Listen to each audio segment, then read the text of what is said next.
आणि एकदा इलेक्शन झालं की तुम्हाला सांगतो कुठं ते तालुका प्रमुख भरायलाय कुठं उपजिल्हा प्रमुख भरायलाय याचा त्या नेत्याला तुम्हाला सांगतो कुठल्याच प्रकारचा विचार नाही। ज्या ठिकाणी जायचं नाही त्या ठिकाणी जाऊन भांडणं करतात का नाही? कोणासाठी करतात? की आमचा नेता आमदार झाला पाहिजे, आमचा माणूस खासदार झाला पाहिजे, मंत्री झाला पाहिजे। आणि तुम्हाला सांगतो एकदा आमदार आणि खासदार झाला की त्या कार्यकर्त्यावर कवा हराळी फुटायली हे याच्या बापालाही पता नाही, ध्यानात ठेवा। नुसतं घोड्या हराळी खाय म्हणून आपल्याला जमणार नाही। आपण काय बोलायला आता इथं तुम्हाला सांगतो की केळकर साहेबांना मार्गदर्शन केलं, मला तरी वाटतं याच्यातल्या 95% लोकांच्या डोक्याच्या वरून गेले ध्यानात। आता एवढे नावं जर मला वाटते मी जर घेतले तर मला वाटते पुढची उपस्थिती जर पाहिली, जे कोणी आले नाहीत साहेब, मला वाटते की पुढचा त्यांचा अहवाल द्या आणि त्यांना घरची वाट दाखवा। तो जे आता बाहेर जाताना सगळ्याच्या सिग्नेचर घ्या आणि कोण आलं नाही त्यांना विचारा की बाबा तू तालुका प्रमुख आहे, तू का नाही आला रे?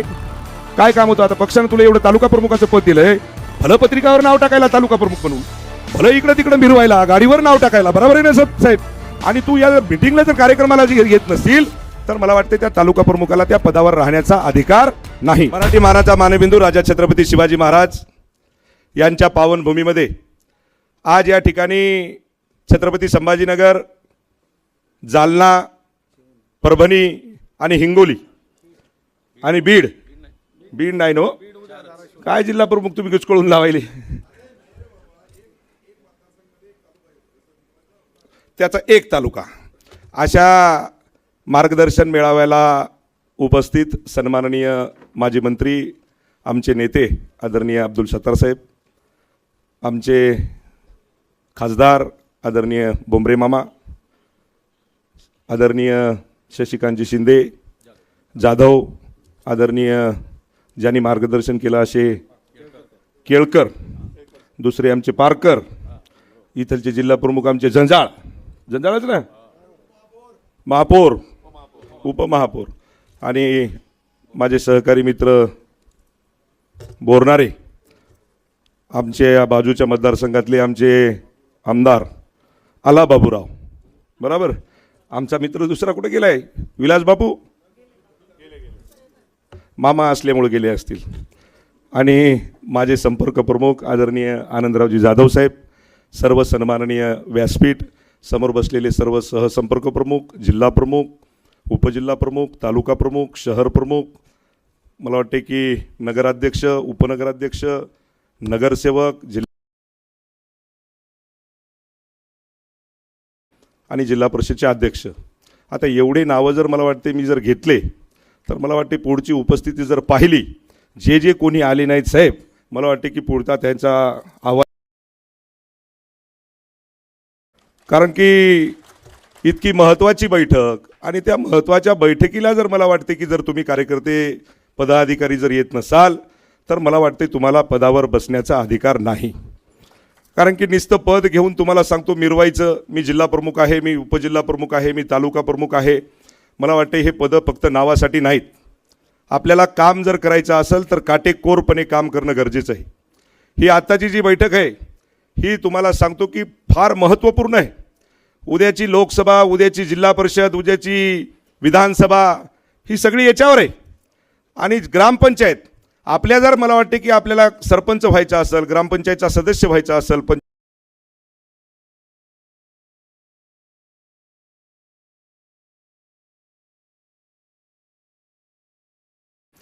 नुसतं घोड्या हराळी खाय म्हणून आपल्याला जमणार नाही। आपण काय बोलायला आता इथं तुम्हाला सांगतो की केळकर साहेबांना मार्गदर्शन केलं, मला तरी वाटतं याच्यातल्या 95% लोकांच्या डोक्याच्या वरून गेले, ध्यानात ठेवा। आले का तर आले, पण हे काम मला वाटते की आपण या पद्धतीनं नुसतं BLOवर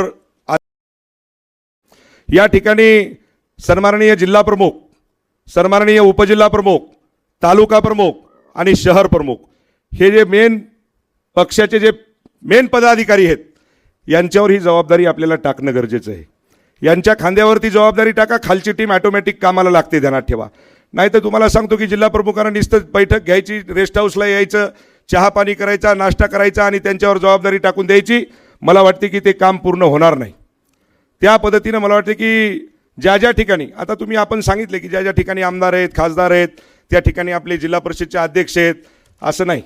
या महाराष्ट्रामध्ये आपले 288 आपले मतदारसंघ आहेत आणि 288ला 288 मतदारसंघामध्ये त्याच पद्धतीचं काम आपल्याला करणं आवश्यक आहे, ध्यानात ठेवा. उद्या काय कुणाचं आहे ध्यानात ठेवा. आपल्याला 288 मतदारसंघ जर लढवायची गरज पडली तर मग करायचं काय? मग काय याच्या त्याच्या तोंडाकडे आपण बघायचंय का? मला वाटतं ही चुकीचं आहे. आपण सर्व जणांनी काटेकोरपणे याचा विचार करून या ठिकाणी मंत्री महोदय असतील, या ठिकाणी खासदार असतील, आमदार असतील, जे खालचे पदाधिकारी आहेत त्यांना सुद्धा तुम्हाला सांगतो की आपण सगळ्या बाबतीमध्ये तुमच्या लक्षात आला असेल, साहित्य वाटप, सामग्री, गोळा बारूद हे देणं नाही तर काय तुम्हाला सांगतो कितपर कामं करतील होते. खूप रात्रंदिवस तुम्हाला ज्या ठिकाणी जायचं नाही त्या ठिकाणी जाऊन भांडणं करतात का नाही? कोणासाठी करतात? की आमचा नेता आमदार झाला पाहिजे, आमचा माणूस खासदार झाला पाहिजे, मंत्री झाला पाहिजेत. आणि तुम्हाला सांगतो एकदा आमदार आणि खासदार झाला की त्या कार्यकर्त्यावर कवा हराळी फुटायली हे याच्या बापालाही पता नाही, ध्यानात ठेवा. वस्तुस्थिती आहे. अहो मी बी त्याच्यातच आहे, मी नाही का त्याच्यात.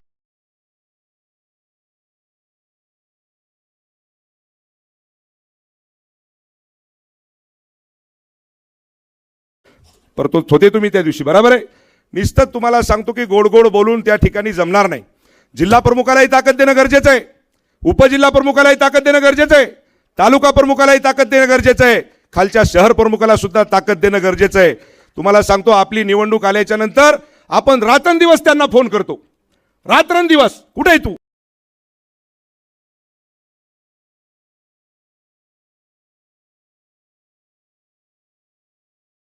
आणि एकदा इलेक्शन झालं की तुम्हाला सांगतो कुठं ते तालुका प्रमुख मरायलाय, कुठं उपजिल्हा प्रमुख मरायलाय याचा त्या नेत्याला तुम्हाला सांगतो कुठल्याच प्रकारचा विचार नाही. मी तर तुम्हाला माहित आहे जे बोलायचं ते रोखठोक बोलतो, ध्यानात ठेवा. जिथं टेकल तिथं टेकल, पण तुम्हाला सांगतो शेवटचं माणसानं बोललंच पाहिजे, जी वस्तुस्थिती बोललीच पाहिजेत. सन्माननीय अब्दुल सत्तार साहेब माझ्याकडे पालकमंत्री होते, त्यांना माहित आहे आम्हाला काय त्रास आहे. हे जे आता जी तुम्हाला सांगतो की आपण जी ही मार्गदर्शन बैठक आहे ना, तुम्हाला सांगतो आपल्या मताचे जे मतदार आहेत, लक्षात आलं का तुमच्या? विचार करा जरा पक्का. आणि त्यांच्या मताचे जे मतदार आहेत त्यांना तुम्हाला सांगतो ती ही वस्तुस्थिती आहे, हे काही खोटं नाही, ध्यानात ठेवा. म्हणून सन्माननीय महाराष्ट्राचे मुख्य नेते आदरणीय एकनाथभाई शिंदे तुमच्यातला शिवसैनिक आहे, त्यांना सगळं माहीत आहे काय चाललंय काय नाही, उद्या काय होणार आहे आणि आपल्याला उद्या कुणाच्या समोर जायचं आहे हे मला वाटते की माझ्या शिवसैनिकाला सांगण्याची गरज नाही. आज तुम्हाला सांगतो की आज हिंगोलीमध्ये, मी माझ्या हिंगोलीपुरतंच बोलतो, माझ्या हिंगोलीमध्ये ज्या ज्या तुम्हाला सांगतो नगरपालिका असतील तिन्ही नगरपालिकावरती शिवसेनेचा भगवा झेंडा आहे, एकतर्फी. अलग लक्षात, एकतर्फी. जिल्हा परिषदवर अध्यक्ष शिवसेनेचा, पंचायत समितीवर सभापती शिवसेनेचा, मार्केट कमिटीवर सभापती शिवसेनेचा. शिवसेनेचा म्हणजे माझ्या छत्रपती शिवरायाचा करकरीत भगवा आहे, त्याला कुठल्याही प्रकारचा डाग नाही. त्यासाठी आपल्याला काम करणं गरजेचं आहे, ध्यानात ठेवा. नुसतं तुम्हाला सांगतो की नाही आपल्याला युती करायची, त्यांना गरज पडली पाहिजे की होय आम्हाला तुमच्या सोबत यायचंय, आम्हाला गरज आहे तुमची. नाही तर आपणच तुमच्या माहितीसाठी जर त्यांच्यापाशी हात पसरत असाल तर मला वाटते समोरच्याला कुणाला गरज नाही, ध्यानात ठेवा. त्यांना गरज पडली पाहिजेत आपली, तेवढं काम आपण करून दाखवा. मला वाटते निश्चितपणे या महाराष्ट्रावरती माझ्या छत्रपती शिवरायाचा करकरीत भगवा हा फडकवल्याशिवाय राहणार नाही.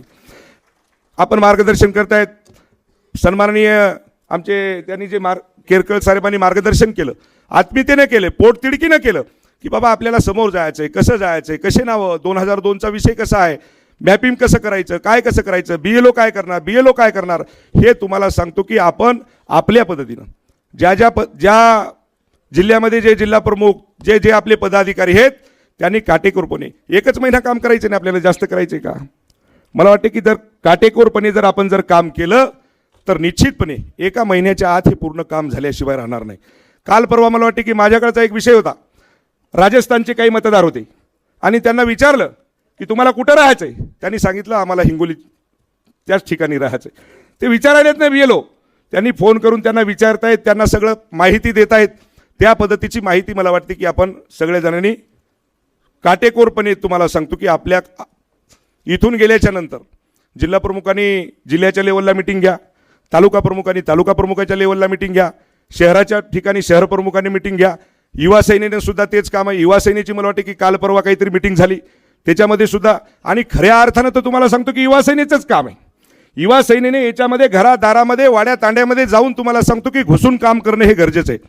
ज्यावेळेस मतदार आपण म्हणजे विधानसभा लोकसभा ज्यावेळेस आपली निवडणूक होती त्यावेळेस काय तुम्हाला सांगतो युवा सैनिकच ॲग्रेसिव्ह असतो, युवा सैनिकच मतदान काढून घेतो, करून घेतो. त्यामुळे ही सगळी जबाबदारी शिवसैनिक आणि युवा सैनिकावर आहे. या ठिकाणी महिला आघाडीच्या आमच्या जिल्हा प्रमुख आमच्या सगळ्या बहिणी आहेत. यांनी सुद्धा तुम्हाला सांगतो की आपल्याला घराघरामध्ये जाण्याचा माणसं थोडी थोडंसं कमी जास्त तुम्हाला सांगतो, पण तुम्हाला चुलीपर्यंत जाता येते, तुम्हाला त्या ठिकाणी काम करता येते. आणि जो काम करतो ना त्याचंच नाव होते, ध्यानात ठेवा. जो कामच करणार नाही त्याचं नाव होणार आहे का? नाही होणार. त्याच्यामुळं उद्याचं भविष्य तुम्ही आहेत.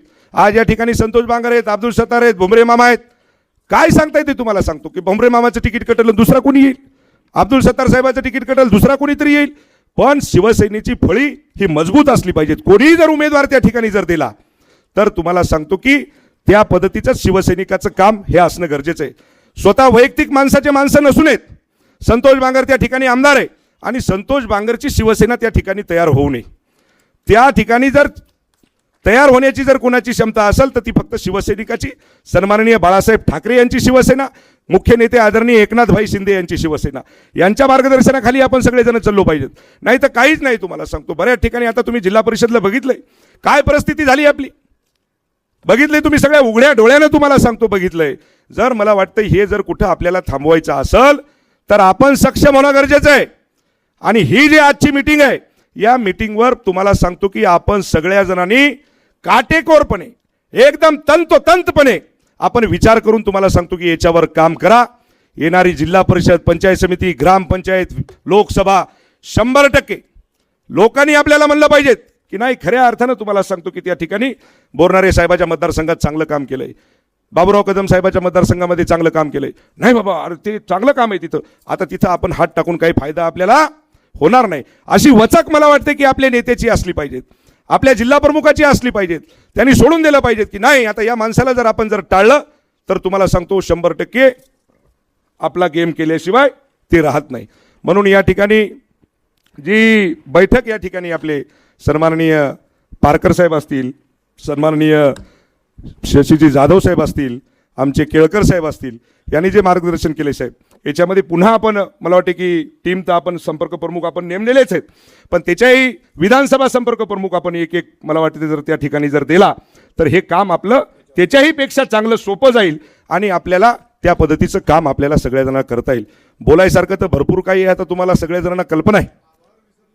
हा आता या ठिकाणी सांगतो जे जे आता बाहेर जाताना सगळ्याच्या सिग्नेचर घ्या आणि कोण कोण आलं नाही त्यांना विचारा की बाबा तू तालुका प्रमुख आहे, तू का नाही आला रे, काय काम होतं. आता पक्षानं तुला एवढं तालुका प्रमुखाचं पद दिलंय, भलं पत्रिकावर नाव टाकायला तालुका प्रमुख म्हणून, भलं इकडं तिकडं मिरवायला, गाडीवर नाव टाकायला, बरोबर आहे ना साहेब. आणि तू या जर मिटिंगला जर कार्यक्रमाला येत नसतील तर मला वाटतं त्या तालुका प्रमुखाला त्या पदावर राहण्याचा अधिकार आपल्या पाठीमागे लागतात. तालुका प्रमुख करा, तालुका प्रमुख करा, तालुका प्रमुख करा. मिटिंग असली की तुम्हाला सांगतो दांड्या देतात. अशा दांड्या देण्याला बरोबर आहे. म्हणून या ठिकाणी आपल्या सगळ्या जणांना पुन्हा एकदा विनंती करतो की आपण सगळेजण एवढ्या मोठ्या संख्येने या ठिकाणी या कार्यक्रमाला उपस्थित झालात त्याबद्दल आपल्या सर्वांचे या ठिकाणी आभार व्यक्त करतो आणि माझ्या वाणीला विराम देतो. बोला भुमरे मामा. तालुका प्रमुख हातवरी करे बाबा. अरे नाव पाहू दे हात रे किती येतं. 1 2 3 4 5 6 7 8 9 10 11 12 13 14 15 16 17 18 19 20 21 22 23 24 आणि 25 26 27. आता सांगा 27 आहेत. आता करा 4 जिल्ह्यातले गुन्हेले करा किती तालुका प्रमुख आहेत. एका मोठा तालुका असला तिथं 2-2 तालुका प्रमुख आहेत. बरोबर का नाही. जिल्हा प्रमुख किती जण आहेत. 1 2 3 4 17 आहेत का. 1 2 किती आहेत. ए विशाल तू नाही जिल्हा प्रमुख. 1 2 3 4 5 6 7 8 9. आता हा इकडे बी एक आहे ना. हे काय 2 आहेत. बरोबर आहे. आता शहर प्रमुख किती जण आलेत. आहे कोणते आहे माय कोणतं. इथं जिल्हा परिषदला आलो ना. कुठे ते बापू ज्या ठिकाणी मला वाटते की सभा घेतली मी त्या ठिकाणी माणूस निवडून आला. आपला बापू आला निवडून. ये पा हा स्टॉप करू. आभार मानले ना, आभार बापू. आता काय राहिले या कार्यक्रमा या मीटिंगला आपण सर्वजण उपस्थित झालात त्याबद्दल सर्वांचं या ठिकाणी मनपूर्वक आभार व्यक्त करतो. माझ्या वाणीला विराम देतो. जय हिंद, जय महाराज. शिवसेनेची ताकद मोठी आहे. आपापल्या भागात मतदारसंघात असे काम करा की युतीसाठी आपल्याला कोणासमोर हात पसरण्याची वेळ येता कामा नये. ते आपल्या मागे आले पाहिजे असं आवाहन शिवसेनेचे आमदार संतोष बांगर यांनी शिवसेनेच्या संभाजीनगर येथील बैठकीत पदाधिकारी आणि शिवसैनिकांना केलंय.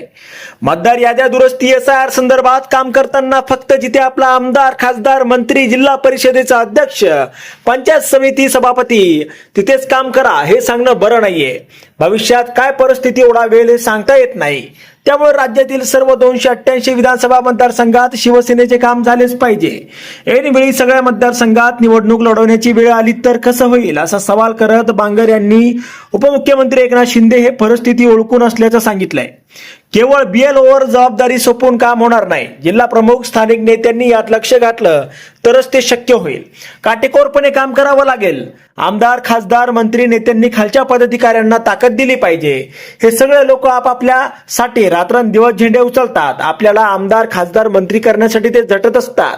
पण आपण निवडून आलो की कार्यकर्त्यांवर कधी हरळी फुटते हे कळत नाही. आपण आलो की कार्यकर्त्यांवर कधी हरळी फुटते हे अजिबात कळत नाही. आपण रात्रंदिवस कार्यकर्त्यांना फोन करतो, पण निवडणूक झाल्यानंतर नेता कार्यकर्त्यांचा विचार करत नाही असा घरचा आहेरच संतोष बांगर यांनी बैठकीत दिलाय. वस्तुस्थिती बोललीच पाहिजे. आपले मतदार दुसरीकडे वळत आहेत. आपल्याला काळजी घ्यावी लागेल. एकनाथ शिंदे यांना वस्तुस्थिती सध्या माहिती आहे. माझ्या जिल्ह्यात 3ही नगरपालिकेवर भगवा फडकवलाय. जिल्हा परिषदेचा अध्यक्ष, पंचायत समिती, बाजार समितीवर करकरीत छत्रपती शिवाजी महाराजांचा भगवा फडकवलाय. आपल्या भागात असं काम करा की त्यांना आपली गरज पडली पाहिजे. आपण त्यांच्याकडे युतीसाठी हात पसरण्याची वेळ नाहीये असं आवाहनही बांगर यांनी केलंय. युवा सेनेची भूमिका यामध्ये महत्वाची असणार आहे. युवा सैनिकांनी घराघरात गेलं पाहिजे. उमेदवार कोणी असला तरी तो निवडून येईल असं काम आपल्याला करावं लागेल. कोणत्या नेत्याची शिवसेना तयार होता कामा नये. ती फक्त बाळासाहेबांची आणि एकनाथ शिंदे यांची असली पाहिजे. काटेकोर, तंतोतंतपणे काम करा. तशी ही तयारीही करा की समोरचा नामोहरम झाला पाहिजे अशा शब्दात बांगर यांनी उपस्थितांना तिथे सूचना दिल्या होत्या. आता यावर तुम्हाला काय वाटतं, तुमचं मत कमेंट बॉक्समध्ये लिहायला अजिबात विसरू नका. व्हिडिओ आवडला असेल तर जास्तीत जास्त शेअर करा. आणि आतापर्यंत मराठी जनता आपण आपल्या या चॅनलला सबस्क्राईब जर केलेलं नसेल तर चॅनलला सबस्क्राईब करा.